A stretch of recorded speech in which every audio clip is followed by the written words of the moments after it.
দর্শকবৃন্দ, এই মুহূর্তে দাঁড়িয়ে আছি বারাসাত কাছারি মাঠ। কেন দাঁড়িয়ে আছি? আগামীকাল মঙ্গলবার 20 আগস্ট বেলা 3 ঘটিকায় এই বারাসাত কাছারি মাঠে আর.জি. কর হাসপাতালের ঘটনাকে কেন্দ্র করে আইএসএফ ইন্ডিয়ান সেকুলার ফ্রন্টের ডাকে, নওশাদ সিদ্দিকীর ডাকে আগামীকাল এক বৃহত্তম আন্দোলন, বৃহত্তম এক প্রতিবাদ সভা, এবং এই প্রতিবাদ সভা এই বারাসাত কাছারি মাঠে এখানে জমায়েত হবে এবং এখানে এক জনসভা এবং এখানে এক প্রতিবাদ সভা হবে। তো দর্শকবিন্দু, আর.জি. কর হাসপাতালকে কেন্দ্র করে আগামীকাল নওশাদ সিদ্দিক ভাইজানের ডাকে যে প্রতিবাদ সভা, অলরেডি আমরা সোশ্যাল মিডিয়ায় খবর পেয়েছি, অনেকেই খবর পায়নি। অ্যাকচুয়ালি মৌমিতার হত্যার, আর.জি. কর হাসপাতালের ঘটনাকে কেন্দ্র করে গোটা ভারতব্যাপী গায়ক থেকে নিয়ে রাজনৈতিক এবং অরাজনৈতিক সংগঠন সকলেই মুখ খুলেছেন এবং প্রতিবাদ জানাচ্ছেন।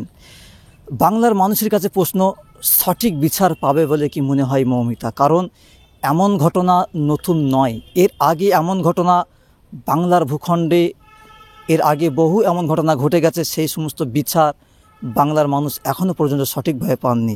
ঠিক তেমনইভাবে কিছুদিন আগে আবু সাঈদ হত্যা, সাউথ 24 পরগনার একজন আইএসএফ কর্মী, সাধারণ যুবককে যেভাবে হেনস্থভাবে তাকে হত্যা করে দেওয়া হয়েছিল, তার বিচার সঠিক এখনও পর্যন্ত পাননি।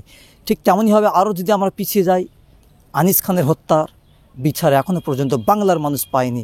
তাহলে কি এই মৌমিতা খানের হত্যার, তার সাথে যে ঘটনাটি ঘটেছে, এর সঠিক বিচার কি বাংলার মানুষ পাবে?